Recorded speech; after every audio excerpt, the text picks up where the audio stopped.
Oh, hey, y'all. Guess what? It is Taylor Hunnicutt week here on the Boston Chris podcast.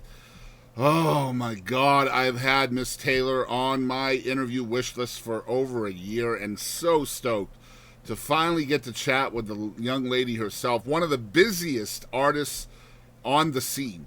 And let me tell you what, she is blowing up in the Americana, country music, folk, bluegrass, everywhere, roots, rock and roll, southern rock. She's all over the place. She's genre fluid. She's amazing. I'm so stoked to chat with her about her music, about her touring, about being busy, about being unapologetically Taylor. She is who she is, and she's not ashamed of that. And so stoked to get to talk to her today.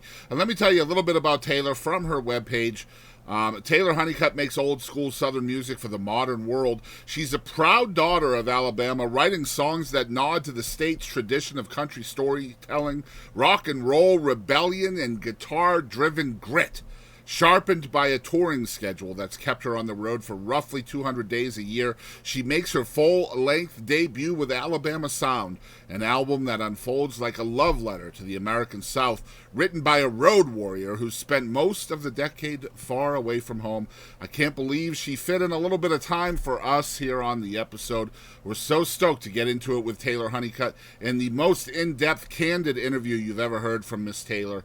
And guys, if you like videos and episodes like this, make sure you hit the like button wherever you're listening or watching from today. If you'd like to see or hear more like this in the future, you can of course hit that subscribe or follow button completely for free. Comment down below your favorite part of this episode. And without any further ado, we're going to get into it with the one and only Taylor Hunnicutt. Vroom. It's time to chat. It's time to mingle. It's time to see what everyone's drinking. It's time to chat. It's time to mingle. It's time to see what everyone's drinking. Until we all lose connection.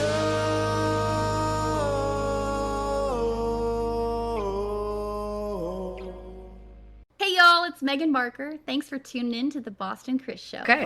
Hey guys, Boston Chris back again with another awesome episode. I think this is 87 now in a little over a year since we've been back. I've done almost 500 interviews, and this is the first time we've had Taylor Hunnicutt on the show, and she's absolutely blowing up right now and super busy, so just having a little bit of her time is super awesome. Thank you for doing this. Of course. Thanks for having me. So where are you at tonight? I am in my house. In my Wow, bed there you right go. now. For the first time in 32 days. I was going to say, it had to be a minute, right? Yes, yeah. We drove through, like, our last show was in Nevada, in Reno, and then we took 3 days to drive home. It was like 34 hours. And so we drove through the night last night, got home at like 6:30 a.m. I slept till like 10:30, and then the whole band is here and girlfriends, so I'm just trying to Treading make water, sure everybody gets... right? Yeah, really. I understand. I have a bit of an icebreaker question. What are your favorite drinks right now, alcoholic or not? Well, I love this. It's an old fashioned. That's what I'm drinking right now.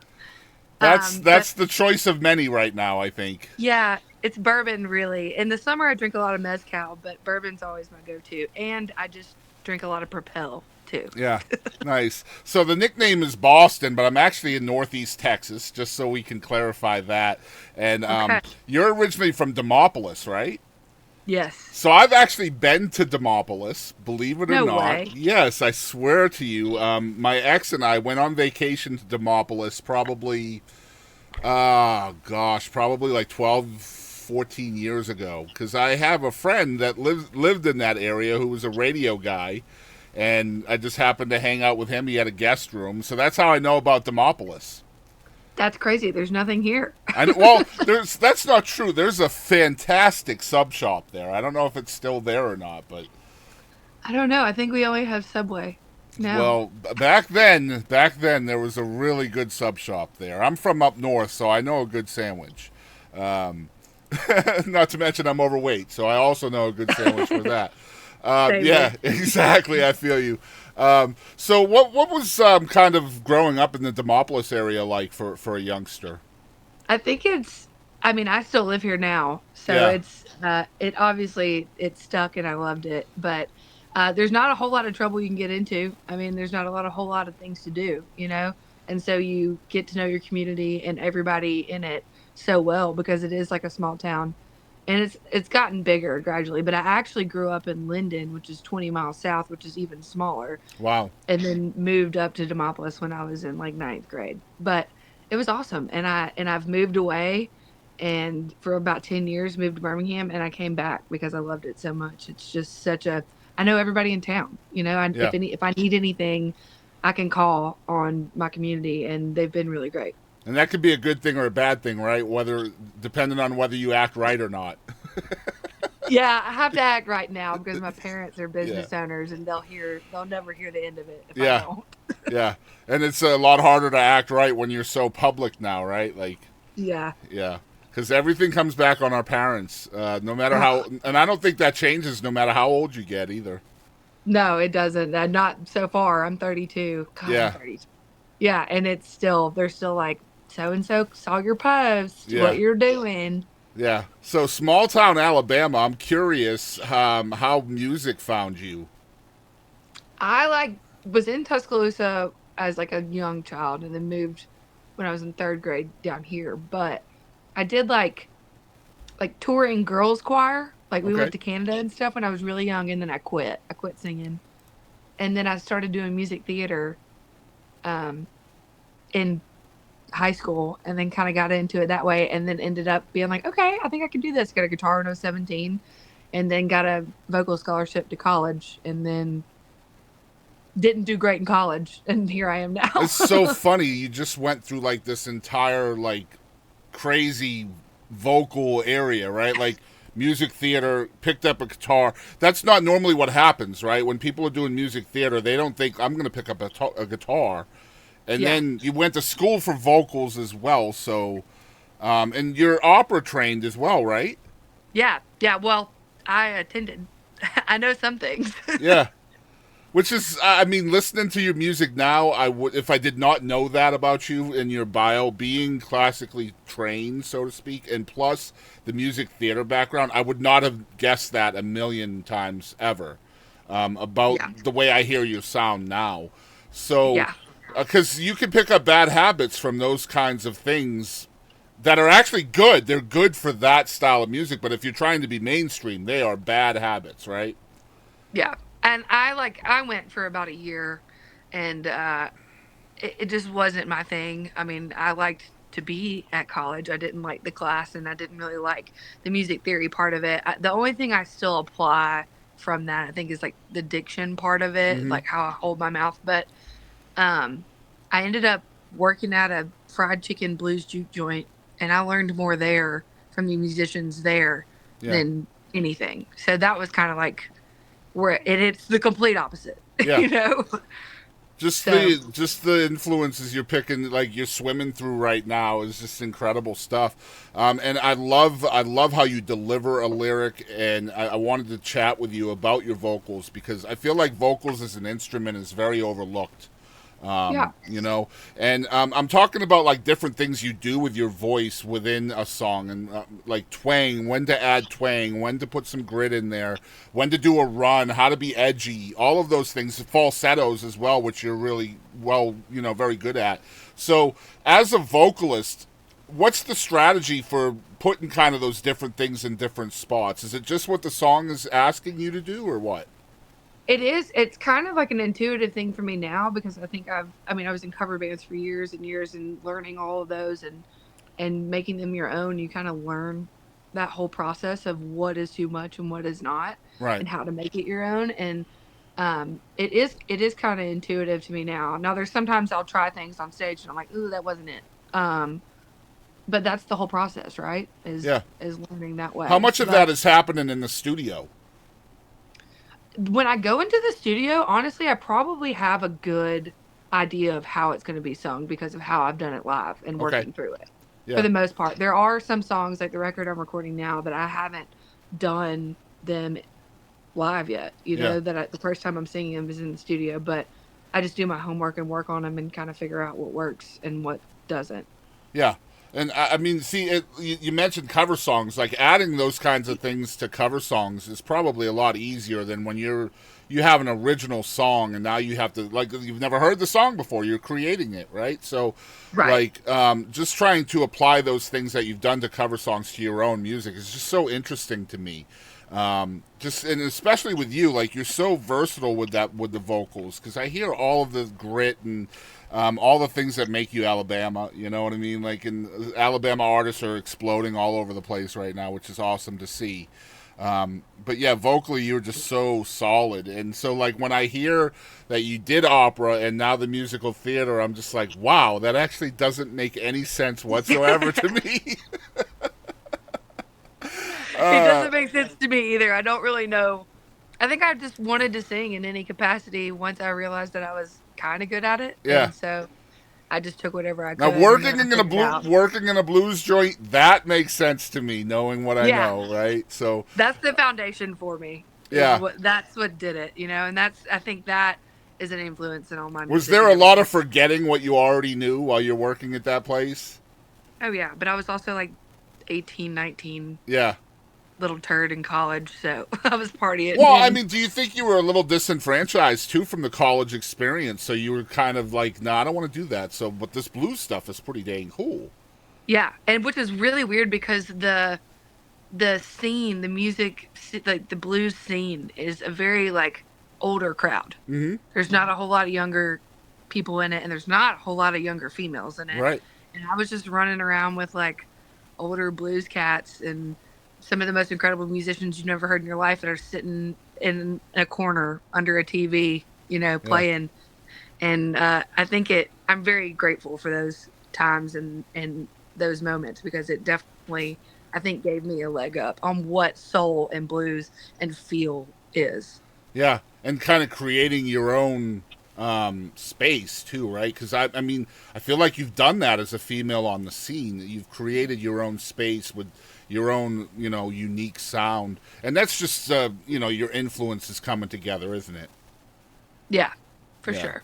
I love that. And so, what's the songwriting process like for you? Is it kind of melodic first? Is it lyrical? Like, what hits you first usually?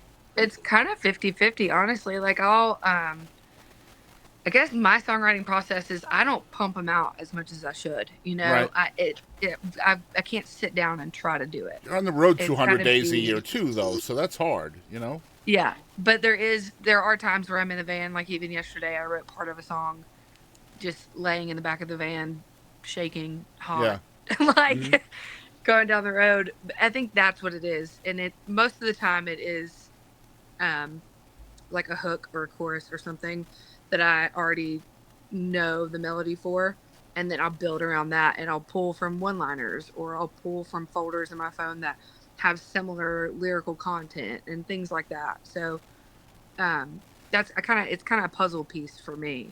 Is what Are I you do. mostly a solo writer too, or are you bringing in co's from time to time? I've never co-written with anybody until I co-wrote this record with Muscadine Bloodline with Gary Wow. and Charlie. Yeah. So it's the first time. I mean, it's a pretty big one to be my first co-write. Now I've written with my husband and things like that, but up until this point, now with this record, it's all been me, really. That's a different creative process, isn't it? Because you kind of Yeah. have to leave your ego at the door when you're writing with other folks. Absolutely, you can't get your feelings hurt if your idea doesn't get picked, or if Right. your, what you said isn't, in the song. And it's an adjustment, because it is such a sacred thing for me, and such an emotional thing for me to share that with other people that I know, but they don't know that side of me, is odd. But that's my goal for this next year coming up, is to really try to co-write and learn from other people's process, because everybody does it differently. you Yeah, and know? it's a very, like you said, it's a very vulnerable process, right? Because you're bringing your feelings to the table, and I mean, we all have our own inner voice too that's telling us whether we're good or not, and most of us are telling us that we're not any good, right? So like Right. when you bring an idea to the table, it's I mean, yeah, that's a vulnerable state, and You can't get your feelings hurt. And I feel like it's important from a co-writing standpoint for everybody to be honest too, right? So like you have to be honest. No, I don't like that idea. But at the same time, you have to be willing to fight for your stuff too, right? Right. Very much so. Yeah. It's such an interesting concept, especially like from the Nashville standpoint, because like if you look at like the Nashville published songwriter, right? Like they're writing with different people every single day. And it would just seem like that is such a really honored relationship, and now you're recreating that with different people all the time. Just it seems really difficult. Yeah, I don't know that I could do, like 5 people in the room every other day. Yeah. It seems like it kind of loses its authenticity in a way. And I'm not knocking the people that do that. I know tons of people that are national songwriters that are some of the best writers I know, but Same. I don't know if that's for me. Yeah. And do you feel like since you've had successful co-writes now with the new record, are you able to kind of get that connection to a lyric or a melody that you yourself didn't write? Are you able to show that passion as well as if you were just performing your own stuff? Absolutely. Yeah. Like this record, a lot of it was written, and the ideas were brought to the table by Gary. And I think Gary, knowing me this well, like it's definitely something that I would have come up with on my own, but he was just able to tap into it. He was thinking about this record in the sense of me, and he's very good at that. And it all makes total sense. Well, those guys are phenomenal songwriters anyway. Oh my God. Gary's a beast, and Charlie's incredible too, but Gary is just, I've never seen anything like it. Yeah. And there's one thing I wanted to chat with you about. I actually had to have my wife help me with this question because I don't want to offend you. I'm such a huge fan of yours. But, you can't. Okay, well, there's something I think you could really help like younger girls out with, because this is something I really respect about you, and that's keeping it real. What you see is what you get. You're not afraid to speak your mind and all of that stuff. But that can be really kind of the other side of being successful, right? Like, because being PC is what mainstream companies want from their artists. And like, there are artists like Lainey and, Ashley McBride and so many other folks that, kind of were that way. They became less that way, and now they're hugely successful. With you, kind of, are you able to keep it real and not feel, like you're letting yourself down when it comes to, having as many opportunities as if you were more quote unquote PC? I haven't really run into I guess because I'm so small now, but I haven't really run into anybody being like upset by the way. I wouldn't say you're small, first of all, at all. You're sweet. Yeah. Comparatively, but yeah. I don't think it hasn't really been an issue. Obviously, people pop off and say things about my choices of cussing or smoking or whatever else, drinking and whatever else I do, but like that is, I'm not trying to be this cookie cutter, no offense, Nashville thing. I am Southern rock, outlaw country, and you look at the men that have done that. You look at Skinner, you look at All My Brothers, you look at, Hey Junior, any of it. Yeah. And they didn't abide by any rules. They didn't have any problems speaking their mind and doing what they liked. So I'm not going to either. And it is a toss up because, that's what my husband even is like, if, like, what if you quit drinking, and what if you didn't cuss, and what if you wrote a Jesus song, and what if you did all these things?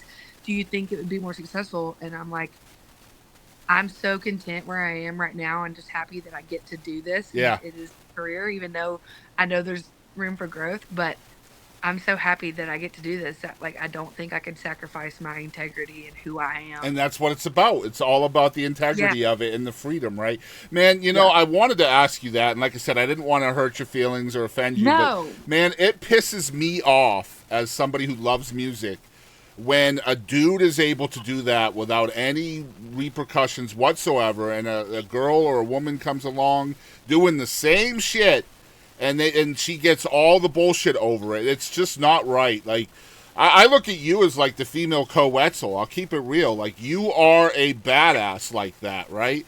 And Co, like, man, Co is from my area here, right? So Like he got booked for a freaking hot air balloon festival a few years ago, Taylor, right? And he's up on the stage and he's doing things, right? Like he's being Wetzel. Yeah, And it's what you think. everybody was livid. And so then the festival had to come out and apologize and put out this press release, and I was like, bro, you booked Wetzel. Who did you expect? Like, what do you mean?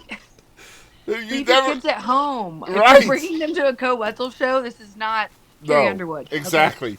But like I said, it pisses me off when the girls can't do that, right? Like they can't be successful the same way. It's not right, dude. Like it really isn't. You guys should be able to do whatever the frick anybody else does and not take any crap from it, because you're amazing, just like is amazing. And you know, so I went to my wife, who's a writer. I said, help me make this less offensive.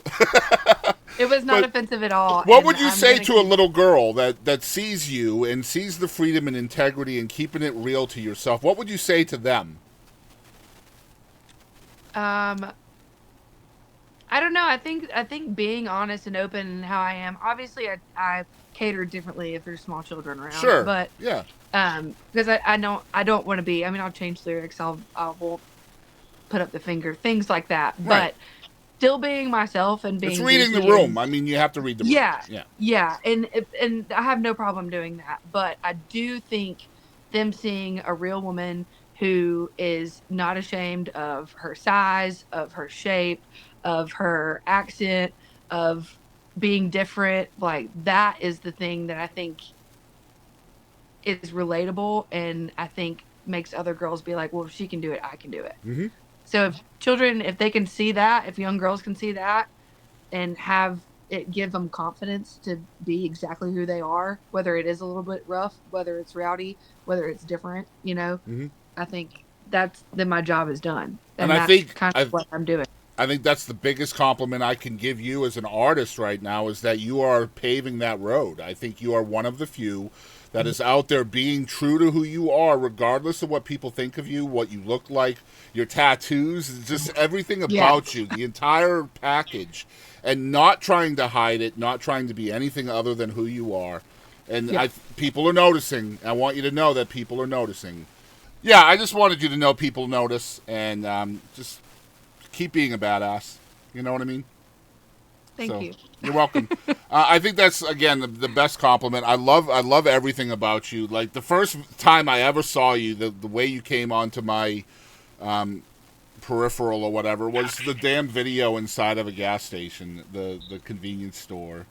The All or Nothing video. Yeah, it was so good, man. I love that stuff. And I was like, man, what a great idea for a video. Just so badass. Oh, are you still there? Can you hear me? I'm back. You still hear me, right? I can hear you. Okay.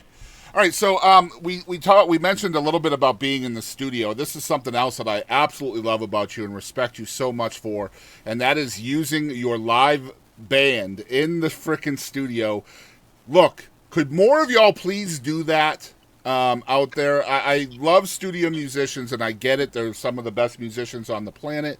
But we as an audience would love to hear the music the same as if we were at a show. And that's really hard to do if you're using different musicians for that. Isn't that right? Yeah, you don't have the vibe and the feel, and that's the whole point of having a band, is everyone's personal influences come together to make one greater thing. And if you have that and it's good, why hire other people to do it? And I think because of that, it gives you more opportunity on the road to be creative, doesn't it? Yeah, absolutely. Because, like you've mentioned multiple times in this interview, that you like to experiment on the audience. And, I mean, if you experiment on the audience and something works, I mean, it's so easy kind of to forget that it worked. And then you're trying to remember that for a studio musician, you know, maybe 9 months later. That's almost impossible. Yeah. So I just love that. Like, one of my favorite bands from East Texas is a band called Blacktop Mojo. I don't know if you know who they are, but I don't. I'll have to look them up. You definitely should. They're badass, but they use all their members in the studio, and it's just amazing stuff. Let's talk about the record, the debut album, Alabama Sound. And by the way, I love her social media says Alabama is shit, which is amazing. It's true.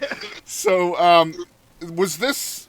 I'm assuming it was written, produced, everything Alabama. Like, was it even recorded in Alabama? All of that stuff. It was recorded in Alabama, in Decatur, Alabama, by Jeremy Stevens, Alabama Okay. guy. And it was all the players from Alabama. I mean, it's just like as Alabama as it gets, really. Yeah. We wanted to do. I mean, Decatur's up near the Shoals, so everybody goes to Fame. Everybody does all of that, and then I found Jeremy being like, you know what? You don't have to go to Fame. You don't have to go to Muscle Yeah. Shoals to get this sound and to get this quality. And I just fell in love with what he was doing at Clearwave, and that's where I was going to do it. And we did it $100 at a time. Every, off the road, we'd drive there and track 3 songs in a day and be like, hey, this is our pay. This is what we can do. And it took us a while to do it, but that whole record is truly a labor of love and a lot of sacrifice because we were dirt poor doing it, But I'm still very proud of it. The songs have evolved a lot since then, especially playing them live and with different players now. But it's still Alabama shit at the core. What's your favorite song on the record? Oh man, I really just love Alabama sound. I love Sawblade Hill a lot. I love Nobody's Business because it has Adam Hood on it. But Another great I really, Alabama artist, by the way. I know, like the Godfather, really. But Yeah. I think All or Nothing may be one of my favorites that I've ever written, and that's probably my favorite. I'm going still to the tell one you I like. my favorite. I'm going to tell you partly why it's my favorite. I like Okay. I like In It for the Pain. And It's so sad. it is sad, but the reason why I like it is because you stuck it in the middle of the record, and typically when you have a really edgy, upbeat record, which is what I would kind of classify Alabama sound as, it is really edgy and stuff like that, and then you stick in that sad song, that ballad, that low, somber song. Usually you'll put it right at the end, right? Yeah. A lot of artists will do that, kind of like leave it that way. You stuck it right in the middle. And I loved that, just the way it worked, because I'm old school. I like to listen to records front to back, right? So, Yeah. I love how it just kind of fits in there, like it just, consecutively with the other songs. So that's my favorite. I really like that song. Thank you. Yeah. And I love it because, it shows you writing. It shows that you have that capability to make people feel in both ways, positive and negative, right? Yeah, well, I actually didn't write that one. Oh, okay. So tell me about that. So we have like a 6th member of the band that people don't really know about, and he's kind of like our Robert Hunter, like he's like our ghostwriter, and he's a guy from Alabama. His name is Brett McDaniel, Okay. and I am determined to put a Brett McDaniel song on every record I ever do because I look up to him. He doesn't play out a whole lot. He does a little bit, but he's more of just a songwriter, and he'll send me, like on the last EP he wrote, Runaway, Okay. There's always, I think there's always going to be a Brett song on my records, and he wrote In It for the Pain, and I heard it in a Olive Garden parking lot going in to get soup and salad, and I heard the demo of it, and I'm like, I'm crying in this Olive Garden Yeah. parking lot. What is wrong with me? Yeah. This is the saddest song I've ever heard. And I texted him. I was like, who hurt you? Yeah.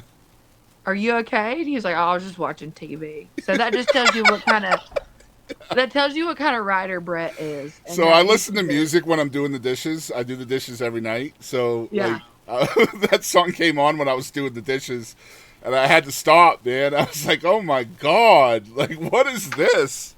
It's heavy. And It's it just so comes sad. it just comes out of nowhere on your record though, like because it's so edgy up till that point, but that's why I loved it. It just shows the kind of the yin and the yang of you. And Absolutely. yeah. So I wanted to talk a little bit about Alabama artists, and we did mention that earlier, and then we've mentioned a couple of them, Adam Hood and Taylor herself, Red Clay Strays, who I think you're still on. Is that who you were just on the road with, the Strays?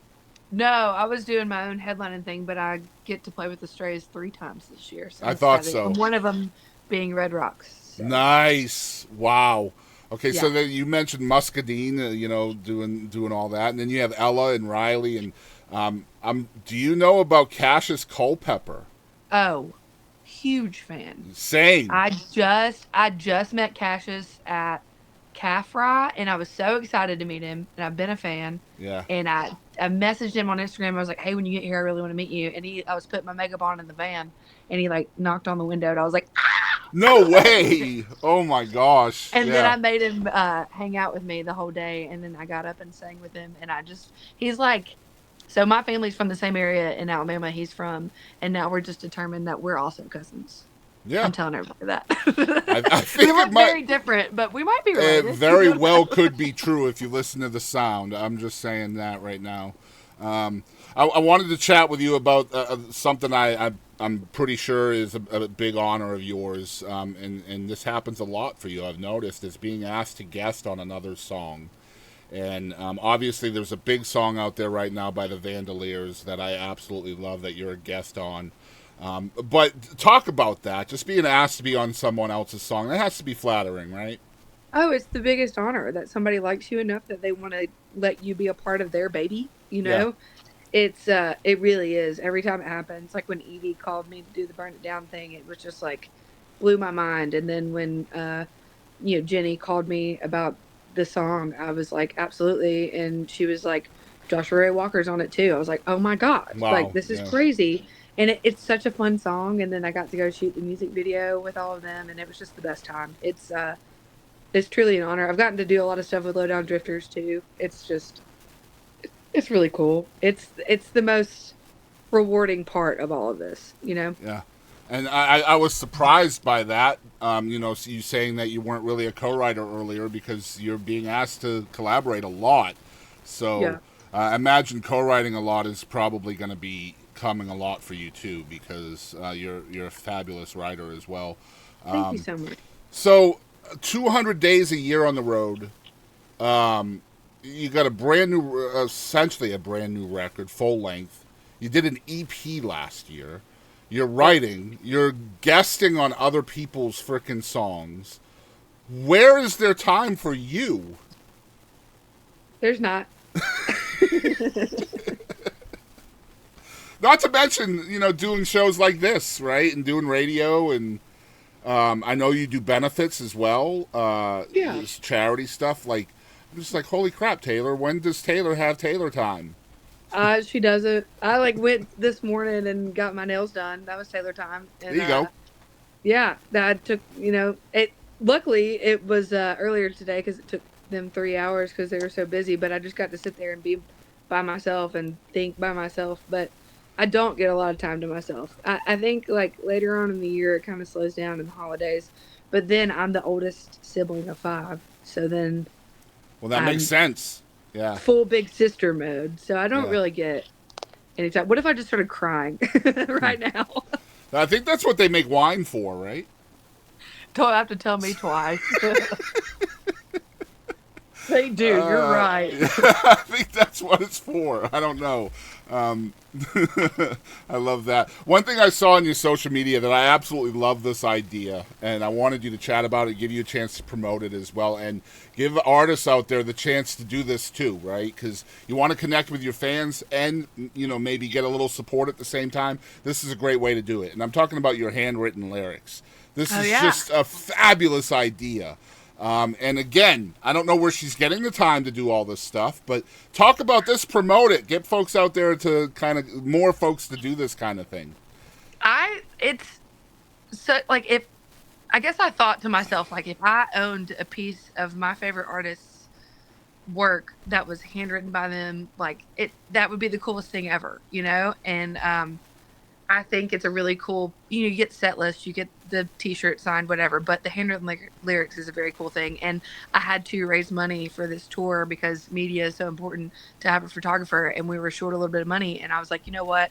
I'm going to work my tail off. I've got 2 days before I leave and head to Arizona.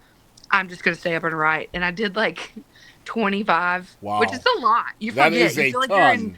You feel like you're in school and you're writing the sentences like you're in trouble. Not that I ever had to do that, but you just it's what it feels like. It's like redundant. And then but then you realize like, hey, these songs are pretty good. Like, Yeah, they are. and you start writing them out. But yeah, I did close to 47. I think it was 47 was what I ended with.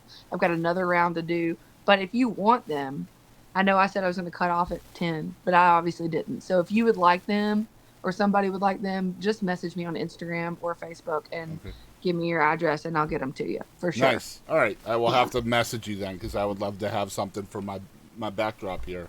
I'll hook you up, dog. All right, cool. I just love the idea. I hope more artists will do it. I just think it's a great idea to raise money. You know, if you're kind of bored one night or whatever, and you got your old fashioned in front of you, just write out some lyrics, right? And it's something I think you can bank it up too, right? Like just do it for a while, and even if you don't have orders, then you have them available for when you do have orders. I think is Yeah, it's smart. I should do that. Yeah. But anyway, great idea, and not something other people are doing very often. So I wanted to give you a chance to do that. So we have Taylor Hunnicutt here on the show, and we do have a having fun segment here that we end the show with. Appreciate you coming on again. I'm just such a huge fan of yours, and I don't get nervous about interviews at all, and I was a little bit nervous about this one. I'll keep it real. No, why? Yeah, I was. Yeah, I mean, shoot, I just the last person I talked to was T.G. Shepherd, and I wasn't nervous for him at all. Yeah, That's pretty crazy. yeah, I've been pretty blessed this year, to be honest. That's so cool. These are just some short segments that we'll put on TikTok for reels and stuff, and by the end of the week, you'll be tired of me tagging you. You'll be like, Jesus, man. No way. I'll be tagging you like crazy. But first one is, what things do you enjoy doing outside of music? I love to cook. I went to culinary school, and I really like to fly fish. Really? And scrub my baseboards. Yeah. So what are you fly fishing for? You like trout, stuff like that? Yeah, I just went in Georgia and went on a fly fishing trip and just for the day and caught a bunch of trouts and browns, and it was awesome. And then, but around here, it's like fly fishing for crappie and bass. 'Cause Yeah. we don't have trout. I was going to say, I was like, wait, Alabama doesn't have trout. Let me tell you a quick story about trout, right? So I'm from Massachusetts, and we don't have, like, trout creeks and stuff up there. At least I didn't think we did, right? I was wrong. But I had a job where I was extremely lucky as a teenager where I could work and fish at the same time, right? What? Yeah, I did. So basically what it was is I hired people to go door to door selling newspapers. And so I would drop them off in neighborhoods for an hour or two at a time, and then while they were working, I was fishing.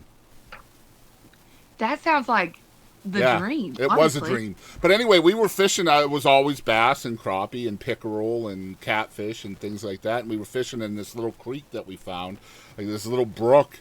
And I caught a trout. I had never seen a trout in my life. It was a rainbow. What is this? And I was freaking out. Yeah, this was pre-internet, too, so it wasn't like I could just take a picture and know what it was, right? That's crazy. Yeah, we caught 3 different kinds of trout. That was brown, brookies, and rainbows, and I had no idea. I had to encyclopedia that shit when I got home. That's awesome. You like run to the library. Microfilm, right? That's awesome. All right, so next one's called Did You Know? Tell us something your fans may not know about you. Ooh. I don't know. I'm pretty honest about everything. I guess I could do this weird thing with my head. Oh, yeah? Do you want to see it? Sure. Let's see what Taylor can do with her head. I think I have too much extra skin on my head that I could make it do this. Okay. Well, at least we know she's not wearing a wig. Good stuff. No, the other thing is that I went to culinary school. I don't think a whole lot of people know that. Okay, so you could have gone there instead of I can do this thing with my head. I don't know. See? Sorry. That's called regrets. Let me ask you this: Mount Rushmore is this segment. Who's on your Mount Rushmore of current artists that you look up to? Current artist? Yep, top 4 artists that you look up to the most. Charlie Starr. I guess Ricky Medlock, because he's still kicking. He's still doing his thing. Mm-hmm. Dang. This is hard. I think Wes Bayless from Stillwoods is up there too, and then I gotta pick a girl, Stevie. Okay, there you go. Yeah. Man, Stevie is what you call like the benchmark interview, right? Like, oh my gosh, that would like, I would lose my mind. Like, I wouldn't even know what to ask her. I wouldn't either. I'd just stare at her. Yeah, same. She's just phenomenal. Yeah, great answer. All right, next one's called What the Heck? Uh, this is just 5 rapid fire questions. I have a list of 50 questions here. I'm just going to pull 5 from, just randomly. Okay. And you just tell me the first thing that hits the brain, okay? Okay. So no filter. Don't filter anything out. All right. All right, first one. I was going to say, what is your weirdest talent? But I just saw you do that with your head, so. Yeah. All right, are you more of a hunter or a gatherer? Probably a gatherer. All right, I know you're married, but this is going to be pretty funny, I think. When dating someone new, what is your advice to people that are dating? What would you tell them is the appropriate amount of time before pooping in front of your new date? Oh, like that day. That day? First Yeah. date?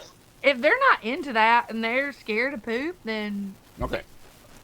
All right. everybody poops. That's true. That's true. I had to tell my wife, I think it was like 6 or 7 years before she farted in front of me. And I was just like, she was like, oh my God, I'm so sorry. I was like, what? No, get out of here with that. Like, You've been doing that in your sleep this whole time. right. Like, we all do that. Get out of here. All right. Number 3, why do you think McDonald's doesn't serve hot dogs? I don't know. I've never thought about that. It's weird, isn't it? Yeah, it's very weird. I don't. I feel like it should happen because like there's the marketing opportunities, right? Like McWiener. Like there's just like the, you know, like the playground opportunities with something like that. You know, I don't know. All right, number 4. If one synchronized swimmer drowns, what do you think happens to the rest of them? They all go down. You think so? Yeah. I They're think all linked, right? I would think so. You'd think if they were good at their job, then if one of them drowned, they would have to all essentially go down with the ship. Yeah. Otherwise, you're going to get a rotten score, right? Yeah. And that's what matters. It is. Absolutely. All right, last one. We have to do one that's not funny. How about, all right, so number 5. Let's see. All right, here's one. If you could go back in time and witness any event in history, what would it be? I would probably. I feel like there's a lot of things I should say, but the first thing that came to mind and the thing I would probably want to see the most was be there when they recorded the last waltz. Nice. Yeah, Okay. I would love to see Van Morrison High Kick and Muddy Waters and everybody else. I would have loved to have seen it because I've watched the movie 1,000 times. Just the fly on the wall, right? Yeah. Yeah, there's to so den of many that show. situations I would love to be the fly on the wall for. Yeah. Yeah. Maybe I'll have a segment called Fly on the Wall. That would be cool. That would be very cool. You're giving me ideas. All right, so here's the next segment. Who is one artist that you wish the entire world knew about? I think Cassius, which I think he's doing pretty well, but Cassius is the one that I'm very much about right now. Him and Tanner Usry. Yes, Tanner's amazing. Oh Yeah. my gosh, great names. Okay, so what is on your wish list of things to do still? Ooh. I really want to go explore outside of the United States. I haven't really done that a whole lot. Yeah, I think that's basically the only goal I really have. Oh, and I want to learn how to make my own bread. I didn't learn that in culinary school. I flunked out of that part. But that's the other part. Campfire bread. Try campfire bread. Okay. Yeah, and you can make Easier? that. You can make it in your kitchen. It's not too bad. Okay. So All what right. you do, from what I understand, I watch a lot of those off the grid shows.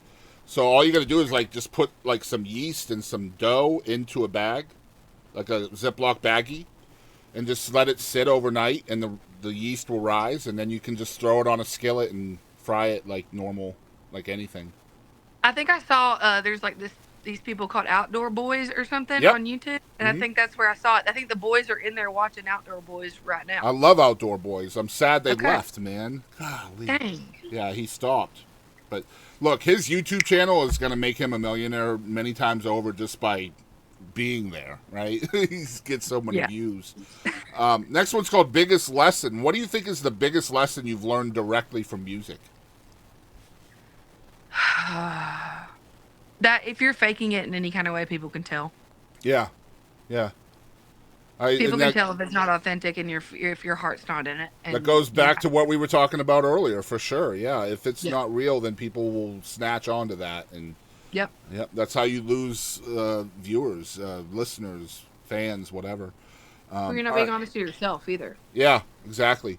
All right, next one's called Moment of Gravity. I always struggle to ask this one. I should probably write it down when I find it, but basically every one of us, like wherever we end up, for you, you're full-time musician and artist and all that, so that's kind of where you are. But can you kind of draw your path back to a singular moment or event or person that kind of led you to where you are now? I can actually.